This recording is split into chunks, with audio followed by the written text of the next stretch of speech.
Pastor Adnan Gill साहब।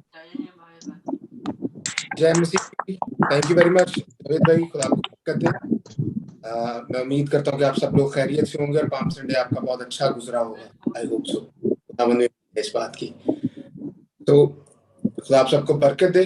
हम start करते हैं कि लास्ट टाइम हमने क्या देखा था। अगर किसी को याद हो थोड़ा सा रिव्यू कर लेते हैं।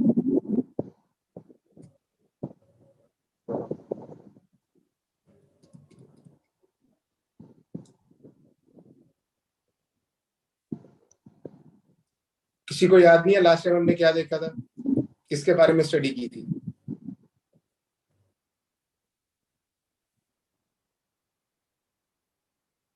ਜਿਹਦੇ ਵਾਸਤੇ ਅਸੀਂ कल खजूरा ਦਾ त्यौहार मनाया, ਉਹਦੇ बारे स्टडी की थी। मसीहा के बारे में, मसीहा का कॉन्सेप्ट देखा था हमने ईसाया की किताब में कि मसीहानिक कॉन्सेप्ट क्या है। आज हम आगे चलेंगे कि मसीहानिक कॉन्सेप्ट तो हमने देख लिया। उससे पहले हम लोग इसराइल में थे, जब इसराइल पर बात कर रहे थे वहां पे हमने 3 चीजें देखी थी, अगर किसी को याद हो तो।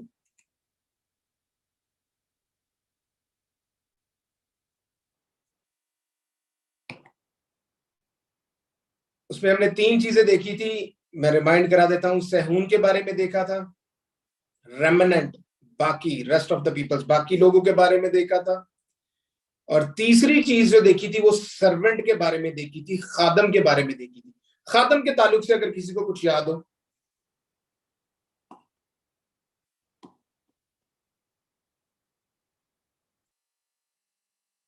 आप यकीन करें, हम लोग भी जब लेक्चर्स लेते हैं तो ऐसे ही होते सादे।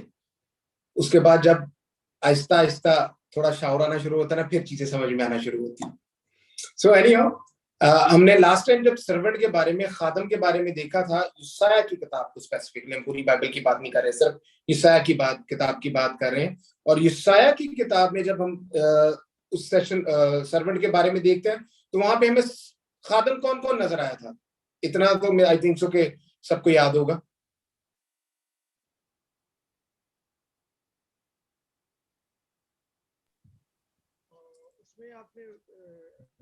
पास्टर साहब आपकी वॉइस, एक मिनट शायद मेरे पास काम है जी, प्लीज। आवाज आ रही मेरी? जी शायद वो आपने काफी ज्यादा लोग बताए थे। मैंने सुना तो नहीं था मैसेज ये, लेकिन जितना सा थोड़ा सा मेरे पास इल्म था, दाऊद भी है शायद इसी में शुमार होता है खादम पे, इसराइल भी है, और इसके अलावा आई थिंक याकूब भी है शायद। इसराइल याकूब एक ही चीज हो गई, बस कुछ ऐसे ही है थोड़ा सा जो मुझे इल्म है। मैंने वैसे मैसेज नहीं सुना था ये। Okay, thank you very much pastor, आपने बहुत ज्यादा हेल्प कर दी है। बिल्कुल सही है।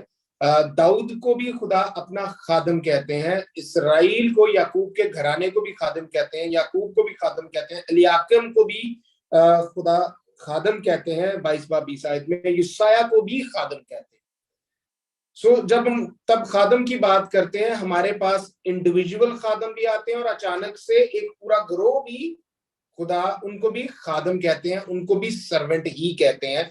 और उसके लिए मैंने कोट करवाया था 48 बाब 20 आयत यशायाह में से ही, 49 बाब 3 आयत, 49 बाब 5 से 6 आयत। इसराइल को खुदा खादम कहते हैं। इसराइलियों का एक कॉन्सेप्ट है, यहूदियों का एक कॉन्सेप्ट है, वो पोस्ट हॉलोकॉस्ट को लेते हैं सर्वेंट के तौर पे, as a suffering servant. Post holocaust के सारे जो टेन्योर गुजरा है उसको कहते हैं वो सफरिंग सर्वेंट के तौर पे इसराइल को पेश किया जाता है। हॉलोकॉस्ट के बारे में कुछ आइडिया है किसी को?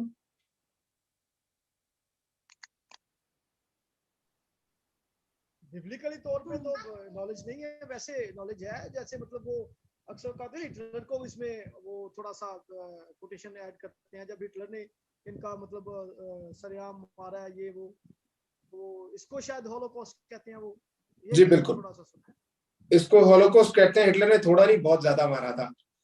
सो thank you very much pastor Shahzad, I was just kidding के ये बात सही है, उसी को हॉलोकॉस्ट कहते हैं। और हिटलर ने बहुत ज्यादा इसराइलियों को मारा था उस वक्त में, दैट वाज अ बार्बरिज्म, यानी कि वो एक बर्बरियत थी हिटलर की। और मैंने शायद लास्ट टाइम नहीं आप लोगों के साथ कोट नहीं किया, ये लानत इन्होंने यहूदियों ने खुद ली थी अपने ऊपर। आगे चल के थोड़ा सा मैं आपको बताऊंगा उन्होंने ये लानत कैसे ली। सो वो उस हॉलोकॉस्ट को कंसिडर करते हैं एज अ सफरिंग सर्वेंट। यहूदियों का मानना ये है, ठीक है, क्योंकि वो मसीह को नहीं मानते हैं, और इस बात की भी पेशन गोई पहले से ही कर दी गई, क्योंकि खुदा आने वाले वक्त के बारे में सब जानता है। सो उसकी भी जो पेशन गोई है वो पहले ही कर दी गई थी, वो भी हम भी देखेंगे। सो आज हम देखेंगे कि सफरिंग सर्वेंट, अजियत से भरा हुआ खादम कौन है। वो अजियती खादम, यानी जिस खादम को अजियत बहुत दी गई, वो कौन है। यहूदियों का कॉन्सेप्ट है कि उनके ऊपर हॉलोकॉस्ट के वक्त ये सारा सफरिंग सर्वेंट वाला कॉन्सेप्ट उनके ऊपर आ गया। क्यों? क्योंकि आइजिया यशायाह की किताब में उसे खादम के नाम से, सर्वेंट के नाम से, आबदी इब्रानी में कहते हैं, उसके नाम से पुकारा गया उसको। नाउ द पॉइंट इज कि पहले बात कि एक ग्रुप को सर्वेंट खादम कह दिया गया, और वो है इसराइल। उसके बाद अचानक से इंडिविजुअल पे आ जाता है यशायाह, क्योंकि हमारे पास एक पोइटिक फ्रेम देता है, वो शायरी के एतबार से हमें समझाता है चीजों को। शायरी को थोड़ा सा समझना थोड़ा हार्ड होता है। Anyhow, so the point is कि वो शायरी का यूज करता है, पैरेललिज्म का यूज करता है इसी में, यानी एक ही बात को वो मुख्तलिफ अंदाज में पेश करता है, उसको पैरेललिज्म कहते हैं। सो इसराइल से निकलकर वो एक ग्रोह से निकलकर एक इंडिविजुअल की तरफ आ जाता है, जिसके बारे में वो पेशन गोई करता है, और उसको सफरिंग सर्वेंट कहता है। अब ये सफरिंग सर्वेंट स्टार्ट कहां से होता है, यशायाह की किताब में हम उसको देखेंगे। लेकिन हम शुरू में देख चुके हैं, एक बात हम लोग ऑलरेडी देख चुके हैं कि यशायाह का आगाज जो है वो ना उम्मीदी से होता है, फिर उम्मीद मिलती है उनको। खुदा वादा करते हैं कि मैं इनको वापस लेके आऊंगा, वापस लाकर इनको दोबारा से आबाद करूंगा, दोबारा से इनको खुशहाली दूंगा, सहून में बुनियाद रखूंगा। यशायाह 28 बाब 16 में कि मैं इसको शादाबी जो है वो सहून जैसी बख्शूंगा, अदन जैसी बख्शूंगा, क्योंकि सहून तो itself it was a dry place, कि वो तो खुद एक खुश्क इलाका था। लेकिन खुदा प्रॉमिस करते हैं, वो वादा करते हैं, एक उम्मीद देते हैं कि मैं इसराइल के रेमिनेंट्स को जो बाकी बच गए हैं, मैं उनको वापस लाऊंगा। यस्सी की तने से कॉम्पल निकलेगी, और मैनुअल, एक लड़का हमारे लिए तवल्लद होगा, जिसे मैनुअल का नाम दिया जाएगा, जिसका मतलब है खुदा हमारे साथ है, और मसीह हमारे साथ रहे और हैं और रहेंगे till the end. Faithful peoples, जो ईमानदार लोग हैं, धर्मी लोग हैं, उनके साथ। सो खुदा ये वादा भी करते हैं। अब 49 बाब से लेके 55 बाब तक यशायाह की किताब में ये ग्रुप से इंडिविजुअल में कन्वर्ट हो जाता है, सफरिंग सर्वेंट। सो आज हम देख रहे हैं कि ये सफरिंग सर्वेंट कौन है। यहूदियों के मुताबिक तो सफरिंग सर्वेंट इसराइल ही इटसेल्फ है, लेकिन बेसिकली वो कौन है जो इस क्राइटेरिया पे पूरा उतरता है, जो पेशेंट गोइयां इसके अंदर की गई है उसके ऊपर पूरा उतरता है, वो हम देखेंगे। और हम लोग खुश नसीब है कि हम लोग उस एरा में जिंदा हैं, हम उस सेंचुरी में जिंदा हैं जिसमें मसीह हमारे लिए कुर्बान होकर चले गए, हमें छुटकारा दे दिया, हमें निजात दे दी, salvation, we got the salvation. So इसमें हम देखेंगे शख्सियत, सफरिंग सर्वेंट में शख्सियत कौन है, मकसद क्या था और वादा क्या था। आफ्टर ऑल एक शख्स अपने ऊपर इतनी अजियत ले रहा है, उसका रिवॉर्ड होना चाहिए, उसका कोई पर्पस होना चाहिए। और मसीह के आने से 700 साल पहले, 700 ईयर्स अगो, उसने ये पेशन गोई कर दी थी, पोइटिक अंदाज में की, but he have done that, उसने वो किया। सो मसीहा जो आएगा यशायाह की किताब में, वो हमारे गुनाहों का भार उठाएगा, जबकि इसराइली इसको एज अ पॉलिटिकल वे से लेते हैं।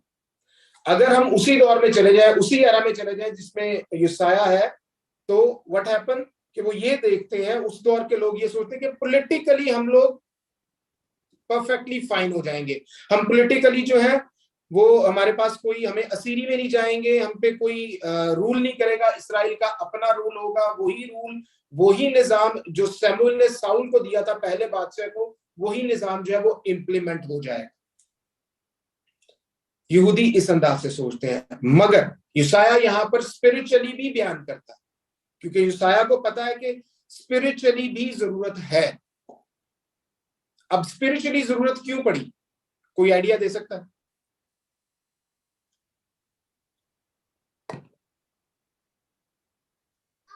मेरे ख्याल में आपने खुद ही तो बता दिया कि वो यही समझ रहे थे कि ये मतलब सियासी बेस पे बात हो रही है, हमारे हालात हाजरा की बारी है, वो बात हो रही है, ये हमारे बदलेंगे। तो इसीलिए आई थिंक खुदावन को भी, यशाया को भी जरूरत पड़ी कि नहीं, इनको स्पिरिचुअली तौर पे बताना चाहिए। और दूसरी बात ये कि इन फ्यूचर जैसे हम जो हैं, हम सबके लिए ये चीज इंडिकेशन करना जरूरी है। Okay, very nice pastor Shahzad, खुदा आपको बरकत दें। आज सिस्टर कैथरीन नहीं है तो you are my supportive there. So the point is कि बात काफी हद तक ठीक है, लेकिन हम अगर यशाया के पहले अबवाब में देखें तो पहले बाब में ही, पहले चंद अबवाब में और सबसे पहले बाब में ही खुदा हमें गुस्से में नजर आते हैं। और वो क्यों? क्योंकि इसराइल स्पिरिचुअली खुदा से दूर हो गए हैं और वो बालीम की प्रस्तिश में चले गए। बालीम, इस्तरात, आसमानी देवियां, दूसरे तीसरे बहुत सारे लोगों में चले गए, और ये सब तक चले गए कि आखस जैसे बादशाह ने अपने बच्चों को आग में चलवाया है। और मुनस्सी के बारे में ये है कि Manasseh was like, I can say that कि वो ही वाज हॉरिबल। वो तो उसने तो इंतहा कर दी। इसराइल में ही एक वादी है यरूशलेम के पास ही, उसका नाम गना है, और हिस्टोरियंस लिखते हैं कि जब आप उस पैसेज को पढ़ते हैं, जो हिस्टोरियन लिखते हैं, जब हम मनस्सी पे आएंगे तो मैं आपको वो पैसेज बताऊंगा, यानी कि आप जब उसको बड़ी डेप्थ में पढ़ते हैं तो अगर आप उसको इमेजिन करें, उस सारे फ्रेम को जो वो हिस्टोरियन लिखता है, आप लिटरली रोना शुरू कर देंगे कि मुनस्सी ने इस हद तक जो है गिर कर खुदा की जो है उसके नाम पर धब्बा लगाया। मगर हमारा खुदा कहर करने में धीमा, शफकत और आसिफ में गनी खुदा है। एक रवायत के मुताबिक उसने यूसाया को आरे में चरवाया और खुदा ने फिर भी उसको माफ कर दिया। वो खुदा है, वो बाप है। मुनस्सी रिपेंट, मुनस्सी ने इकरार किया, खुदा ने उसको माफ करके दोबारा बादशाह। खैर, हम आगे चल के देखेंगे। सो हम वापस आते हैं कि हम पहले चीज देखते हैं कि शख्सियत कौन है। एक ग्रोह से एक आदमी की तरफ आ गए हैं, खादम की तरफ आ गए हैं। मेरे साथ निकालिए आप यशाया की किताब 52 बाब 13 से 14 आयत में हम चलेंगे।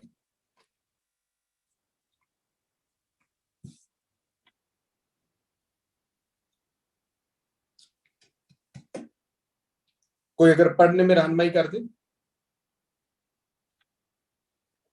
सिर्फ 13 से 14।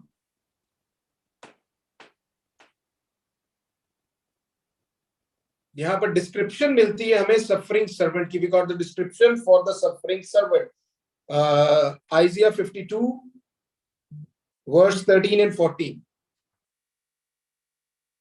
कोई पढ़ेगा? ऑलराइट, अगर नहीं खुला है किसी के पास, then I am gonna read it. लिखा है, देखो मेरा खादम इकबालमंद होगा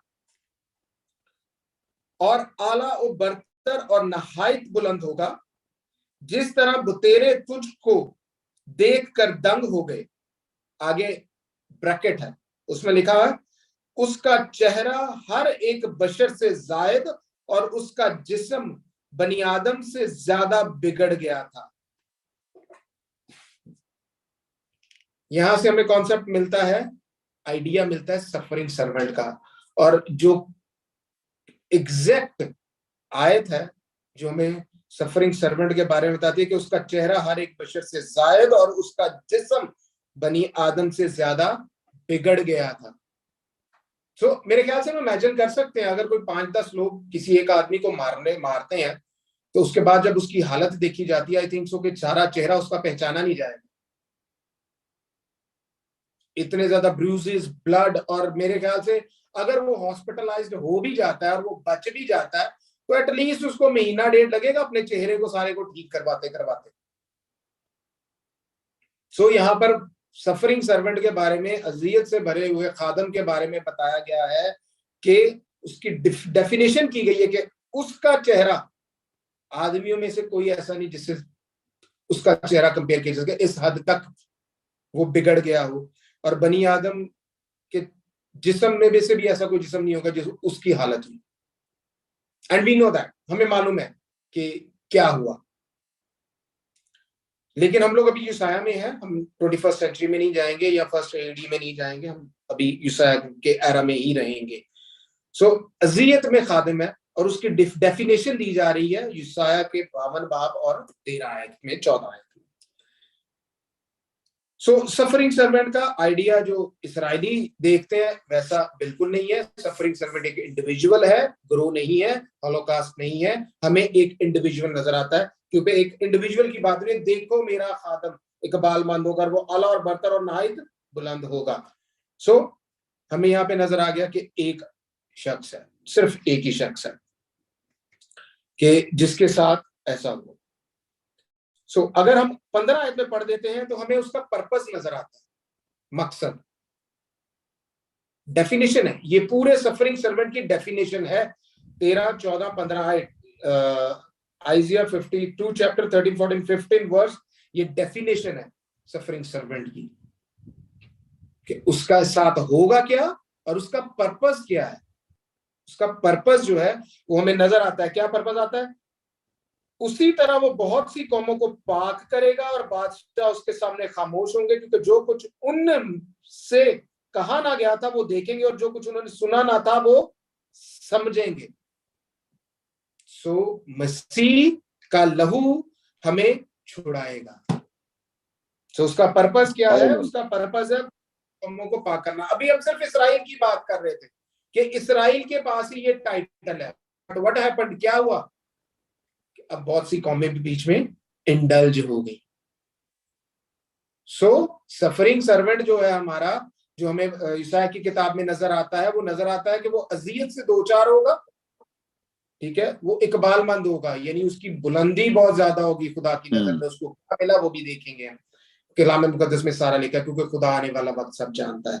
सो वो बहुत सारी कौमों को भी पाक करेगा, सिर्फ इसराइल को नहीं बल्कि बहुत सारी कौमों को भी, क्योंकि इसराइल का एक कॉन्सेप्ट है, यहूदियों का एक कॉन्सेप्ट है कि मसीह जो है उन्हीं के वसीला से निजात है। नो डाउट कि सबसे पहला टास्क उन्हें ही दिया गया था। इब्राहिम जो था, ही वॉज कॉल्ड इब्रानी, खुदा ने खुद उसको इब्रानी कहा। बाय द वे, इब्रानी का मतलब क्या है?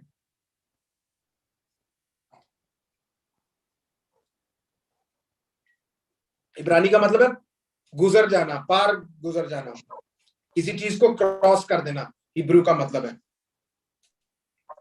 तो यहाँ पे हमें नजर आता है, उसका पर्पस भी नजर आ गया और उसकी शख्सियत भी नजर आ, उसकी शख्सियत के साथ होगा क्या और उसका मकसद भी नजर आ जाता है। अब हम अगर आगे चलें, क्योंकि 52 की 14 से लेकर 15 तक और 53 बाब जो है ये सारा डिफाइन करता है क्राइटेरिया कि वो खादम होगा कैसा, उसका मकसद क्या होगा, उसके साथ होगा क्या और उसको मिलेगा क्या।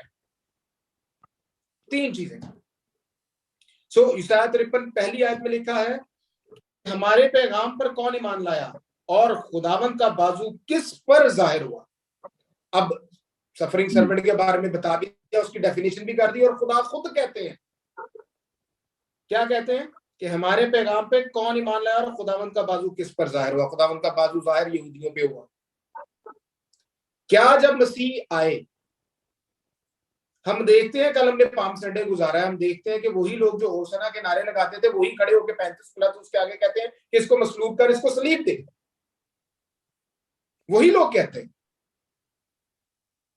वो खुदा यीशु को तब मुबारक कहते हैं, वो कहते हैं मुबारक है वो जो खुदा उनके नाम से आता है। उसको बादशाह कहते हैं। गधे के बच्चे से मुराद बादशाह है। इसराइल की ट्रेडिशन है, इसराइल की नहीं, पहली ट्रेडिशन यही था। अगर हम बाबली दौर में चले जाएं, 2000 साल पहले भी मसीह से, तब भी यही, सॉरी 2300 साल पहले भी चले जाएं, तब भी यही हमें ट्रेडिशन मिलता है कि गधा जो है उसके ऊपर बादशाह शहर के अंदर दाखिल होता था। घोड़ों जो है वो जंग में यूज किए जाते थे, बट जो बादशाह था वो गधे पर आता था, जो कि आजिजी का सिंबल है। और बाइबल इस बात की पुष्टि करती है, बाकायदा कज़ात की किताब में भी ऐसे ही है कि जो गधे पर सवार होते थे या खच्चर पे यूज किया जाता था। सो द पॉइंट इज कि यहां पर यहूदियों के पास जो है वो मसीह यीशु आए और उन्होंने उनको कबूल नहीं किया। इस बात की पेशेनगोई पहले से ही हमें मिलती है कि यीशु के पैगाम पर यहूदी ईमान नहीं लेकर आए। ज्यूस 53 चैप्टर 1 वर्स डिक्लेयर करती है इस बात को कि खुदा ने पहले से ही ये बात ऑलरेडी अनाउंस कर दी है कि मसीह के पैगाम पे कोई ईमान नहीं लाएगा, यानी nobody will gonna listen on that thing which the Jesus will gonna say or the suffering servant will gonna say, उस पे कोई ईमान नहीं लाएगा। इसकी already prediction that has been done by Isaiah, by the God, from the God.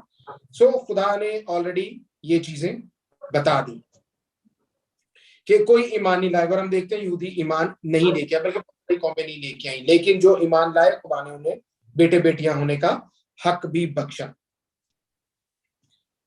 सो आगे अगर हम चले 53 बाब की 2 से 3 आयत, 53 chapter 2nd and 3rd verse, पर वो उसके आगे कॉम्पल की तरह और खुश्क जमीन से जड़ की मानित फूट निकला है, ना उसकी कोई शक्ल और सूरत है, ना ही खूबसूरती, और जब हम उस पर निगाह करें कुछ हुस्न जमाल नहीं कि हम मुश्ताक हो। सबसे पहली बात, पर वो उसके आगे कॉम्पल की तरह और खुद से जड़ की मानित फूट निकला। क्या जमीन में हम लाजिम है कि बीज बोएंगे तभी कोई चीज उगेगी? क्या ऑटोमेटिकली भी उगाती है? तो यहाँ एज अ पोइटिक फ्रेज यसाया जो है वो ये बात डिक्लेयर कर रहा है कि without sowing any seed he will be out. So मसीह की पैदाइश भी हमारे लिए ऐसी है कि he was not the combination of man and a woman, वो कोई मर्द और औरत के कॉम्बिनेशन से पैदा नहीं हुआ, वो खुदा के रूह की कुदरत से पैदा हुआ। यानी खुदा का रूह मतलब खुदा की प्रेजेंस है। तो सेंटर ऑफ अट्रैक्शन पहला पॉइंट ये है कि वो ऐसे पैदा होगा, वो किसी महल में नहीं पैदा हुआ बल्कि एक चरनी में पैदा हुआ। वो एक he was born in a manger, मेंजर में पैदा हुआ। वो शाही महल में नहीं था, वो सेंटर ऑफ अट्रैक्शन नहीं था। He was not the center of attraction, बिल्कुल भी नहीं, कतन भी नहीं। और इस बात की पेशेनगोई पहले से कर दी गई है, ये प्रेडिक्शन मौजूद है ऑलरेडी बाइबल के अंदर कि that suffering servant will be born without any center of attraction, कि वो सेंटर ऑफ अट्रैक्शन नहीं था। चैप्टर 53 वर्स 2 जो है वो हमें बताती है, 53 बाब की 2 आयत ये हमें बताती है कि वो सेंटर ऑफ अट्रैक्शन नहीं था, एक नॉर्मल आम जिंदगी में पैदा हुआ था। वो शहजादा नहीं था कि जो बगियों पे फिरता और उसकी जानती दुनिया उसको, एक आम आदमी की तरह वो पैदा हुआ। और लेकिन उसमें कुछ उसमें जमाल नहीं था और कोई उसका मुश्ताक भी नहीं था। एक सिंपल नॉर्मल लाइफ, अपने माँ बाप के अधीन रहा, यानी अपने माँ बाप की फरमाबरदारी में रहा। सो हमें सारी प्रेडिक्शंस मिलती हैं सफरिंग सर्वेंट की यहाँ पे ऑलरेडी, कि वो कहां और कैसे पैदा होगा ये भी बता रहा है। सो तीसरे बाब तीसरी आयत में जो हमें नजर आता, वो आदमियों में हकीर और मरदूद लोग उससे गोया रुपोश थे, उसकी तहकीर की गई और हमने उसकी कुछ कदर ना जानी। Thank you very much. So हमें यहाँ पे ऑलरेडी नजर आ रहा है कि वो आदमियों में से रुपोश है, यानी लोग उसको जानते ही नहीं है। हम कह सकते हैं ही इज नोबॉडी, वो कुछ नहीं है, एक आम आदमी है, सिंपल आदमी जो काम करता है उसी तरह जैसे आम लोग करते हैं। वो उसी तरह एक नॉर्मल घर में रहता है जैसे आम लोग रहते हैं। वो किसी शाही घर में पैदा नहीं हुआ, he was not born there। और ऑलरेडी प्रेडिक्शन हमारे पास है। इस जो क्राइटेरिया सफरिंग सर्वेंट के लिए फॉल करता है, मसीह उसमें फॉल कर रहा है। सो हमें नजर आता है कि वो रूपोश है, उसकी तहकीर की जाएगी। पहले से बता दिया गया कि वो फकीरो मरदूद होगा, मर्द गमनाक, रंज का आशना था, कोई नहीं जानता था, उसकी तहकीर गई, उसकी किसी ने कदर नहीं जानी। और हमें ये क्राइटेरिया फॉलो करता नजर आता है। बाय द वे, जो क्राइटेरिया यहाँ पर युसाया बयान करता है खुदा के रूह की हदायत से, खुदावंद की अगवाही से, रहनुमाई से, वो जो बयान करता है, वो जो पेशन गोई करता है, उस क्राइटेरिया में ना यहूदियों के अंदर कोई शख्स इसमें फॉल करता है और ना दूसरे किसी मजहब में कोई शख्स इस क्राइटेरिया में फॉल करता है।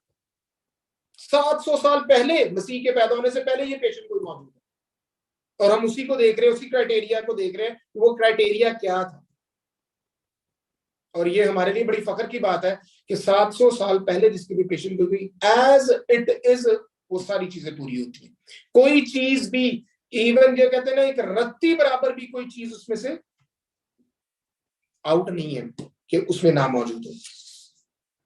सो जब हम 4 से 5 आयत में जाते हैं, क्योंकि सर्फिंग सारी डेफिनेशन इसी चैप्टर के अंदर है, जब 4 से 5 आयत में जाते हैं, यहाँ पे लिखा है कि वो हमारी खताओं के सबब से कुचला गया। कोई पढ़ेगा प्लीज, अगर ओपन है आपके पास तो भी उसने हमारी मशक्कतें उठा ली और हमारे गमों को बर्दाश्त किया, और हमने इसे खुदा का मारा कूटा और सताया हुआ समझा।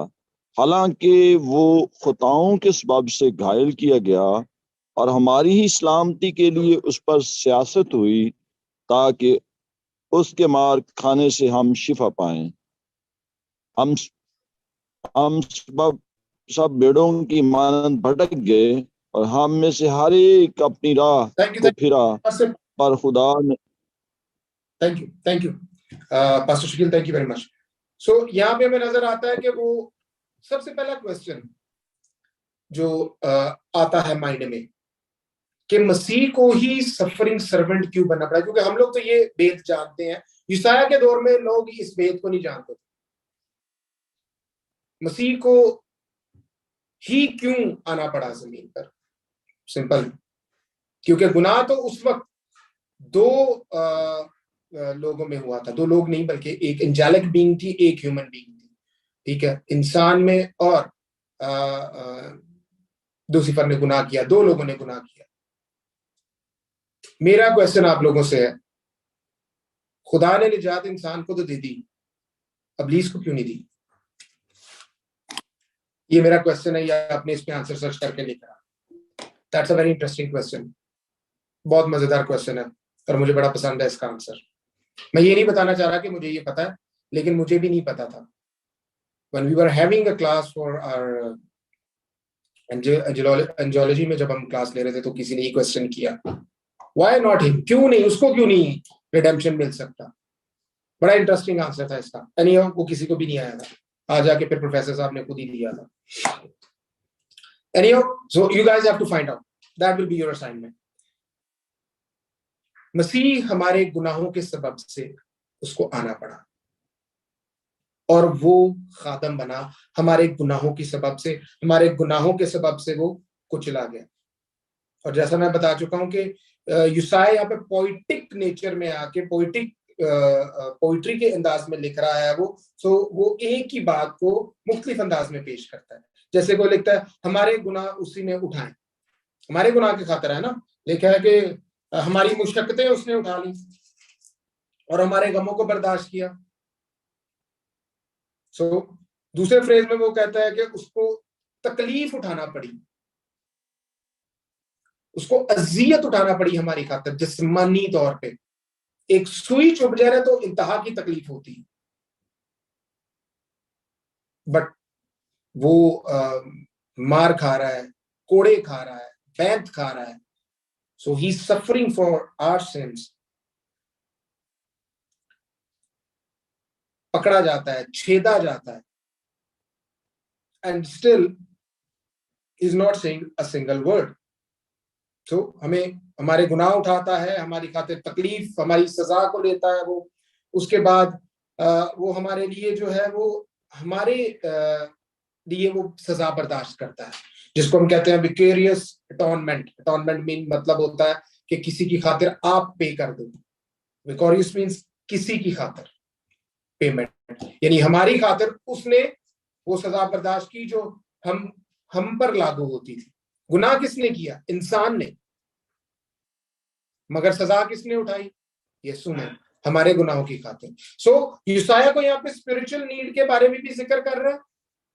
फिजिकली तो वो बता ही रहा है कि इस्राएलियों को सजा मिलेगी, वो कंप्लेन करते हैं खुदा से, लेकिन यीशु जब मसीहा के बारे में बात होती है, सफरिंग सर्वेंट के बारे में बात होती है, तो यहाँ पर हमें नजर आता है कि मसीह कुछ नहीं बोलता। मसीहा जो है, वो जो सफरिंग सर्वेंट है, वो कुछ नहीं बोलता, बल्कि हमारी खातिर वो सब कुछ अपना त्याग देता है। त्याग देना मतलब दे देता है।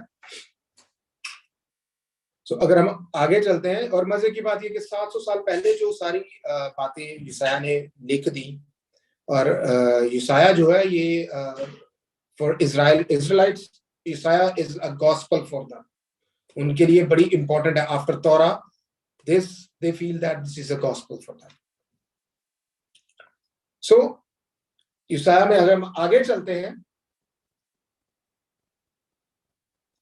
साथ में चले जाएं, अगर 53 की साथ में। हाँ जी, ये पढ़ते हैं आपके लिए। प्लीज पढ़ दीजिए। एक मिनट पास्टर शकील साहब, प्लीज आप यशायाह 53:7 पढ़ेंगे, और अगर कोई दूसरा शख्स इमाल की किताब 8 बाब 32 आयत निकाल ले तो प्लीज। इमाल की किताब book of Acts chapter 8 32 to 33 verse. Isaiah 53 and 7 please pastor Shakeel. वो सताया गया तो भी उसने बर्दाश्त की और मुंह ना खोला। जिस तरह बर्रा जैसे ज़बह करने को ले जाते हैं, और जिस तरह भेड़ अपने बाल कतराने वालों के सामने जबान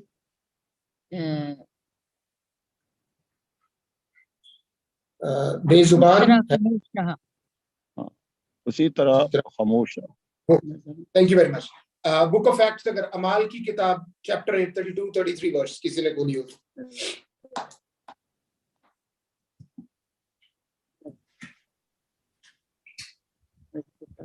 जी, किताब मुकद्दस की जो इबारत वो पढ़ रहा था ये थी कि लोग उसे भेड़ की तरह ज़िबा करने को ले गए, और जिस तरह बर्रा अपने बाल कुतरने वाले के सामने बेजुबान होता है, उसी तरह वो अपना मुंह नहीं खोलता। उसकी पस्तहाली में उसका इंसाफ ना हुआ। वो कौन और कौन उसकी नस्ल का हाल बयान करेगा, क्योंकि जमीन पर से उसकी जिंदगी मिटाई जाती है। ख्वाजा ने फिलिप्पस से कहा, alright, just thank you pastor Shija, thank you very much, thank you. So यहाँ पर हमें नजर आता है कि मसीह ने एक लफ्ज नहीं कहा। अगर हम 21st सेंचुरी में आ जाए तो मसीह एक लफ्ज नहीं कहते हैं, जबकि इस्राएली जो है वो कुड़कुड़ाते भी हैं। जब असीरी में जाते हैं वो अपने ऊपर जो सजा उनको मिली हुई है उसके ऊपर बोलते भी हैं, और खुदा से दुआएं भी करते हैं, जबकि खुदा उनसे अपना चेहरा पोशीदा कर लेते हैं। जैसे कि हमने यशायाह की किताब 8 बाब में पढ़ा कि खुदा ने याकूब के घराने से अपना चेहरा छुपा लिया, यानी ही हाइड हिज फेस। खुदा ने अपना चेहरा जो है वो इसराइल से छुपा लिया। याकूब का घराना मतलब टोटल के टोटल 12 ट्राइब्स जो है वो 12 कबीले जो हैं, उनसे खुदा ने अपना चेहरा छुपा लिया। वो कंप्लेन करते हैं अपनी असीरी में, अपनी तकलीफ में, अपनी सजा में, जबकि जो सफरिंग सर्वेंट है, जो खादम है, जो मसीहा है, जब उसके ऊपर अजियत होगी, उसको पकड़ा जाएगा तो भेड़ों की तरह खामोश रहेगा, जैसे भेड़ बाल कुतरने वाले के सामने खामोश रहती है। मसीह भी खामोश है। मसीह ने कोई बात नहीं की। जब उनको कहा भाई क्या ये बात दुरुस्त है कि तू कहता है कि मैं खुदा हूं, उसने कहा मैं नहीं कहता, ये तू खुद कहता है, तो खुद इकरार करता है इस बात का। सो द पॉइंट इज कि मसीह ने किसी भी बात पर कोई बात नहीं की जब उसकी अदालत की, और हमें यहाँ पर ऑलरेडी 700 साल पहले मिलता है कि वो खामोश रहा, एक लफ्ज नहीं बोला। उसने अपने बाप का हुक्म माना, जो टास्क बाप ने उसको दिया था उसको उसने माना, और अपने ऊपर हमारी बदियां, हमारी खताएं, हमारे गुनाह लेकर चला गया। जैसे कि आगे पढ़ा पास्टर शहजाद ने, उसी तरह यशायाह 53 की 8 आयत में लिखा हुआ है। यहाँ भी वो एक शायराना अंदाज में कहता है 8 आयत में भी, और वो बड़ा इंटरेस्टिंग है, वो जुल्म करके और फतवा लगाकर उसे ले गए, पर उसके जमाना के लोगों में से किसने ख्याल किया कि वो जिंदों की जमीन से काट डाला गया। मेरे लोगों की खताओं के सबब से उस पर मार पड़ी। तो यहाँ पे वो पोइटिक अंदाज में कहता है, अगर हम इसको देखें तो ये पोइटिक अंदाज में, ऑल पूरा जो है वो पोइटिक वे में ही इसको डिस्क्राइब करता है।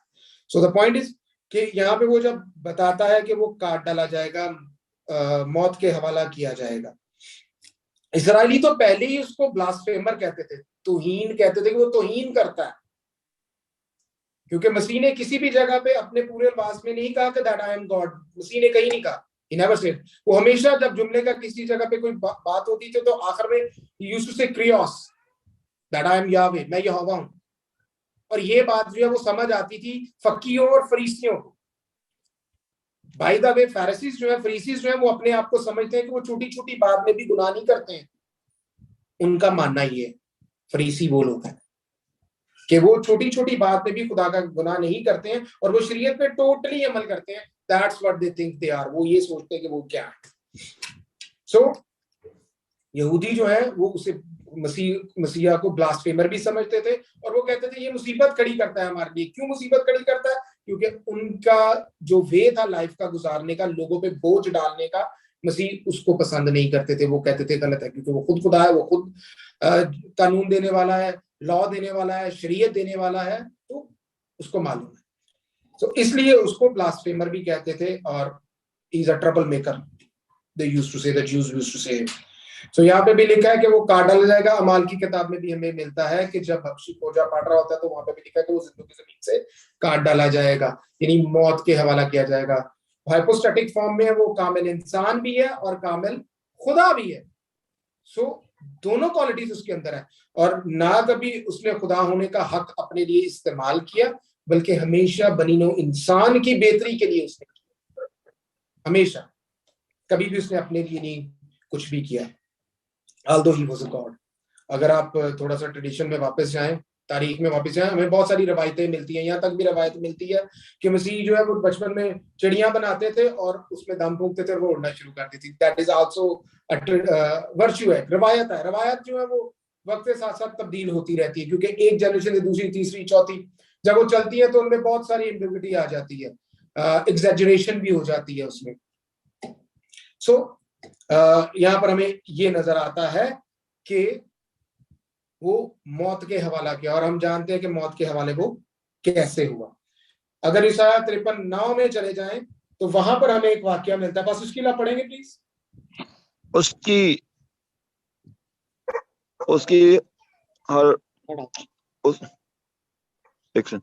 उसकी हर शरीरों के दरमियान ठहराई गई और वो अपनी मौत में दौलतमंदों के साथ मुआ, हालांकि उसने किसी तरह का जुल्म ना किया और उसके मुंह में हरगिज़ छल न था, लेकिन खुदावन को पसंद आया।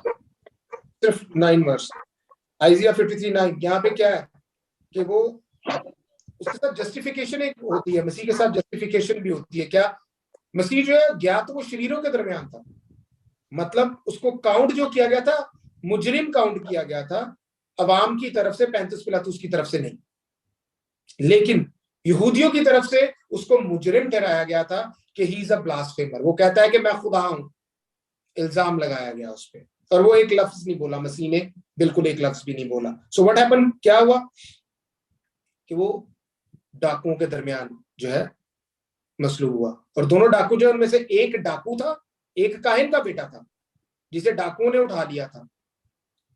जो बचा था, जिसको खुदा ने कहा था तू आज ही मेरे साथ फिरदौस में होगा, वो बेसिकली मसीह को अच्छी तरह जानता था कि मसीह कौन है। वो जानता था लेकिन फॉलो नहीं करता था क्योंकि डाकुओं के साथ होता था, और वो काहिन का बेटा था। उसको काहिन ने सजा दी थी डाकू को। जब उसने अपनी सजा खत्म की तो उसके बेटे को उठा के ले गया और उसके साथ फिर जबरदस्ती डाकू में अपने साथ रखता था उसको। And he was arrested by the Romans. वो अरेस्ट हो गया और उसके बाद जो है उनको भी मसलूबियत की सजा दी गई। एनीहाउ, सो हुआ क्या, शरीरों के दरमियान मसीह की मौत हुई, मगर जब उसको दफन करने की बारी आई, जहां पर उसको सलीब दी गई थी उसके करीब ही बाग था। उस बाग में, नई कब्र में, आम कब्रों में नहीं, जो इन मुजरमों की कब्रें होती थी वो अलहदा से एक ग्रेवयार्ड होता था, वहां पर वो दफन करते थे। अगर हम ट्रेडिशन को, हिस्ट्री को देखें तो उनको अलहदा से दफन किया जाता था। मगर मसीह को नई कब्र में और दौलतमंदों की कब्र में दफन किया गया। यूहन्ना 19 बाब 38 से 42 आयत में ये सारा लिखा हुआ है कि उस वक्त यूसुफ एक अरमतिया का शख्स था, वो भी मसीह का शागिर्द था, उसने ये किया और निकोदेमुस ने मिलकर ये सारा कुछ किया और मसीह को पूरे ऑनर के साथ दफन किया गया। उसने कोई लफ्ज नहीं बोला, अपने पर जो इल्जाम लगे उसने सहा, हमारी गुनाहों को, खताओं को उठा लिया, हमारी खातिर मार खाई, हमारी खातिर कोड़े खाए, हमारी खातिर जान दी, हाथ पैर छिदवाए, और after the that he resurrect, but he was buried in a tomb that was never been used. वो कभी भी उसका टॉम जो है वो यूज नहीं हुआ था, वो कब्र पहले भी कभी इस्तेमाल नहीं की गई थी। यूहन्ना की इंजील 19 बाब 38 से 42 आयत में ये सारा वाकया लिखा हुआ है। एक बात मैं बताता चलूं, यूहन्ना की इंजील परफेक्ट बयान करती है मसीह के सारे वेज को जो उसने बोला था। दैट इज गॉस्पेल्स में से सारी gospels by the way they are authentic, but word to word जो बयान करने की कोशिश नहीं बल्कि किया गया है वो यूहन्ना की इंजील में वर्ड टू वर्ड बयान किया गया। सो मसीह के साथ जो है जस्टिफिकेशन यहाँ पर होती है कि वो शरीरों के साथ नहीं बल्कि दौलतमंदों के साथ, बादशाहों की तरह उसको दफन किया जाता है नई कब्र में, जो कि जहां पे उसको मसलूब किया गया उसके साथ ही थी। सो अगर 10 आयत में हम आ जाते हैं, लिखा है लेकिन खुदा को पसंद आया कि उसे कुचले, उसने उसे गमगीन किया। जब उसकी जान गुनाह की कुर्बानी के लिए गुजरानी जाएगी तो वो अपनी नस्ल को देखेगा। सो खुदा ने खुद मसीह को कुचलने दिया कि वो कुचला जाए। उसके कुचले जाने से हम लोगों ने जिंदगी पाई है, हम लोगों ने जिंदगी पाई है। लेकिन इससे क्या मुराद हुई कि वो अपनी नस्ल को देखेगा? कोई आइडिया किसी को?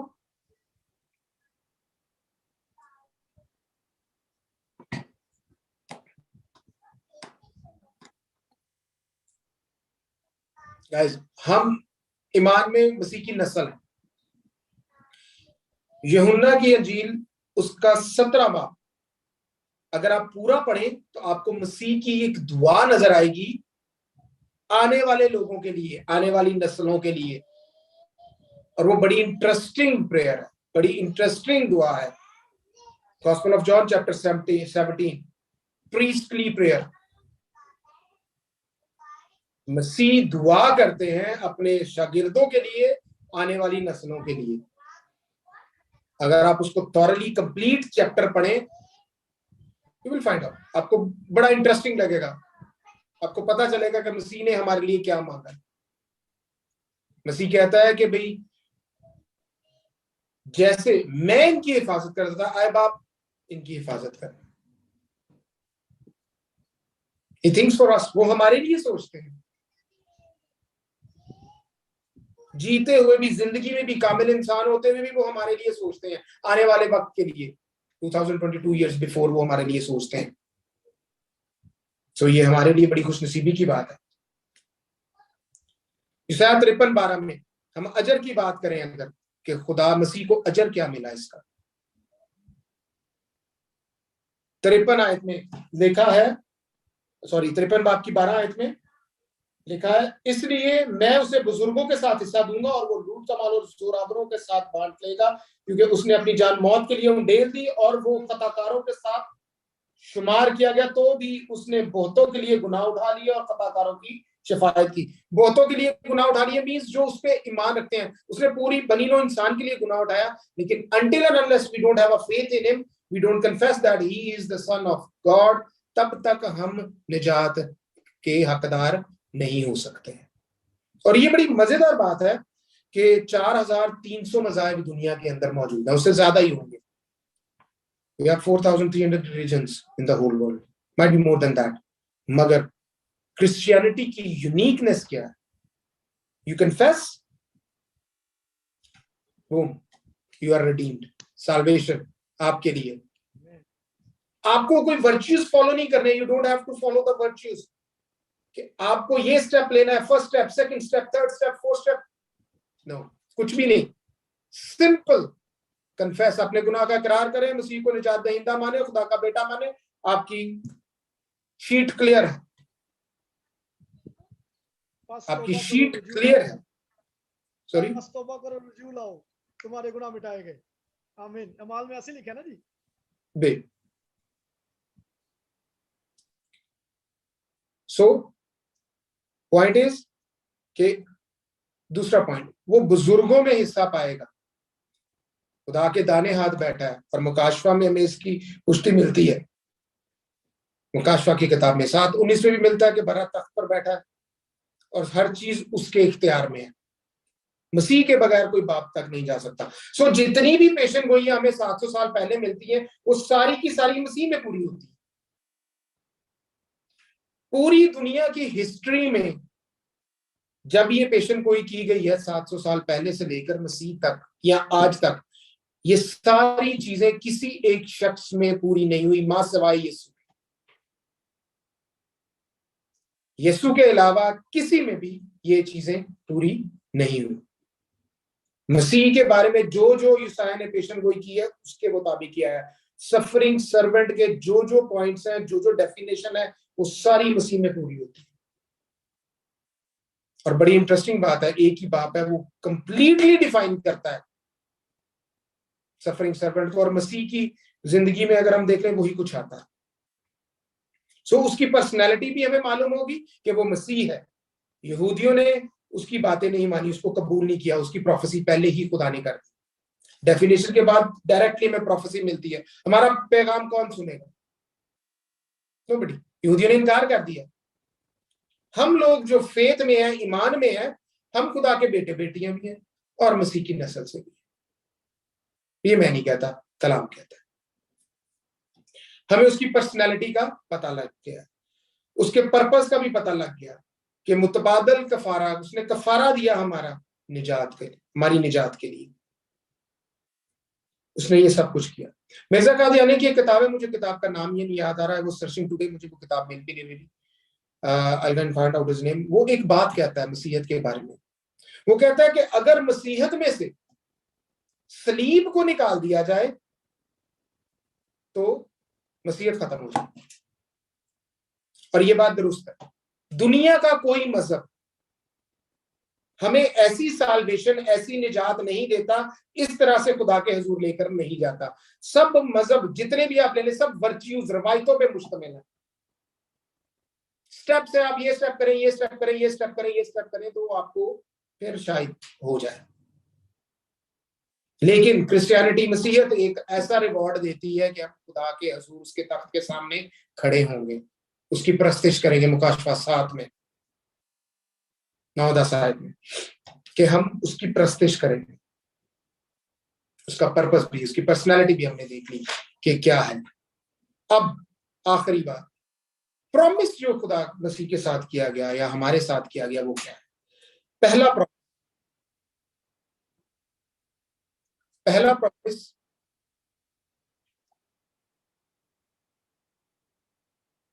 आपको मेरी आवाज आ रही है? Can you hear me? That's good. That's good. I was having a call, तो I thought कि आपके पास नहीं आ रही होगी आवाज। So the point of is that कि प्रॉमिस मसीह के साथ किया गया कि उसको मौत पे फतह मिलेगी। मौत मसीह को रख नहीं सकेगी। That was the promise. उसकी वजह कि मौत क्यों नहीं रख सकेगी? क्योंकि मसीह बेयाब कर रहा था। वो इंसानों की तरह पैदा नहीं हुआ था, उसमें मौरूसी गुनाह नहीं था। हेरिडिटरी जो न चलता आता है नस्ल इंसानी में गुनाह, वो नहीं था उसमें। और उसकी कब्र आज भी खाली है। उसकी शहादत रसूल भी देते हैं, उसकी शहादत फरिश्ते भी देते हैं। मुकाशफा, जो वादा उसके साथ था बाप का, वो पूरा हो। हमारे लिए क्या वादा है? हम उसके बेटे बेटी हैं। हम गुनाह, गलतियां, खताएं करने के बावजूद भी खुदा के हुजूर झुकते हैं तो खुदा हमें माफ करते हैं। और उसकी सबसे बड़ी एग्जाम्पल मुनस्सी है। मुनस्सी उसकी सबसे बड़ी एग्जाम्पल है। असीरी में गया, कैद में रहा, वहां पे झुकता है खुदा के आगे, अपने गुनाहों का इकरार करता है, खुदा उसको माफ करके वापिस उसको तख्त पे बैठा देते।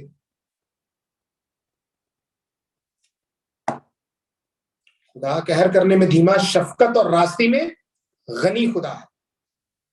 सो हम खुश नसीब हैं कि हमें खुदा ने निजात दहिंदा दिया, जिसने हमारी खातिर खून बहाया, और उसके खून के वसीला से हम पाक और साफ होते हैं, प्रभु के हजूर नहीं खुदा के हजूर जा सकते हैं। ग्रेट व्हाइट थ्रोन जजमेंट के में हम लोग क्लियर हो जाएंगे जब हम, लेकिन उसकी एक शर्त है ना। उसकी शर्त क्या है?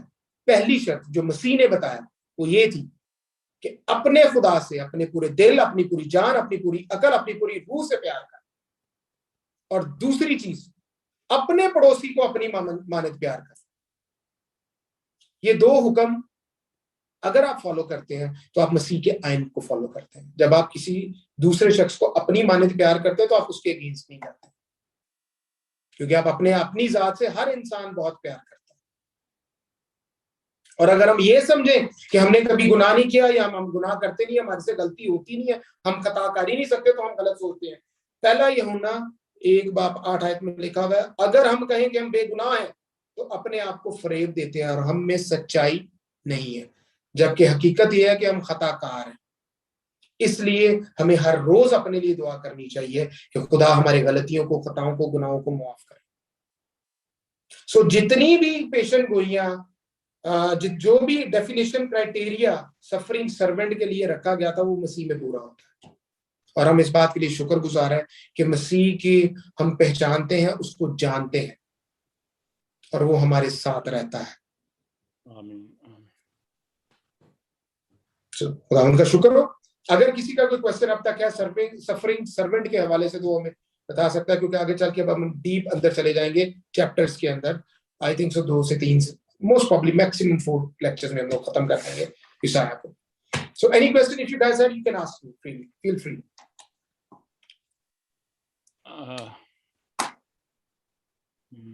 मेरा ख्याल है पहले मीटिंग खत्म कर लें तो श्योर सर, प्लीज ये गो अहेड आपसे sir, I am done from my side sir. हुआ तो पूछ लेंगे।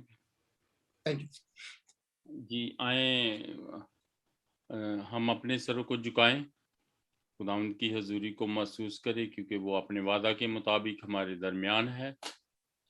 और खुदावंद का शुक्र करते हैं कि खुदा के बंदा ने बड़ा अच्छा हमें लेक्चर दिया है, बाइबल स्टडी करवाई है और हमें समझाया है, बड़े अच्छे तरीके से समझाया है। खुदावंद का शुक्र करते हैं।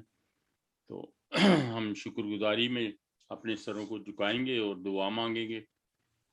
और ये दुआ हम खुदा के खादम जनाब पास्टर शहजाद साहब के साथ मिलके करेंगे। Praise God, hallelujah, hallelujah. Please pastor Praise ji. God, hallelujah. Glory power. खुदावंद तेरा शुक्र, तेरी तारीफ, मेरे खुदा तू भला, तेरी शफकत अबदी। ऐ बाप आसमानी पेरे खुदावंद खुदा, हम दिल और दिल की गहराइयों से पेरे खुदावंद खुदा आपके शुक्रगुजार हैं। खुदावंद तेरे प्यारे बंदा के लिए पेरे खुदावंद खुदा, जिन्होंने आज पेरे खुदावंद बड़ी खूबसूरती से आपके कलाम को पेश किया, मेरे खुदा आपकी बातों को पेश किया पेरे खुदावंद खुदा। और वापस मानी पेरे खुदावंद खुदा, जब एक रूहानियत में होकर के पेरे खुदावंद खुदा इंसान अपने आप को, अपनी अकल दनाई को आपके हवाला करके बोलता पेरे खुदावंद खुदा, तो वो जरूर है पेरे खुदावंद खुदा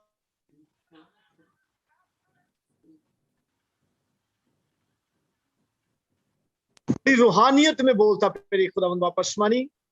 आपका कलाम पेरे खुदावंद खुदा पाक रूह की पेरे खुदावंद खुदा आपके साथ मोहब्बत से, प्यार से, यगानियत से लिखा गया पेरे खुदावंद खुदा।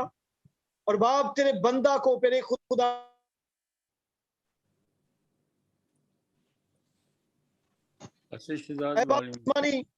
तेरे बंदा को पेरे खुदावंद खुदा और ज्यादा पेरे खुदावंद के लिए गहराई मांगता पेरे खुदावंद, और ज्यादा रहम फजल मांगता पेरे खुदावंद खुदा। और वापस मानी पेरे खुदावंद तो अपने बंदा पे इसी तरह पेरे खुदावंद अपने मुकाशफात खोल मेरे खुदावंद खुदा।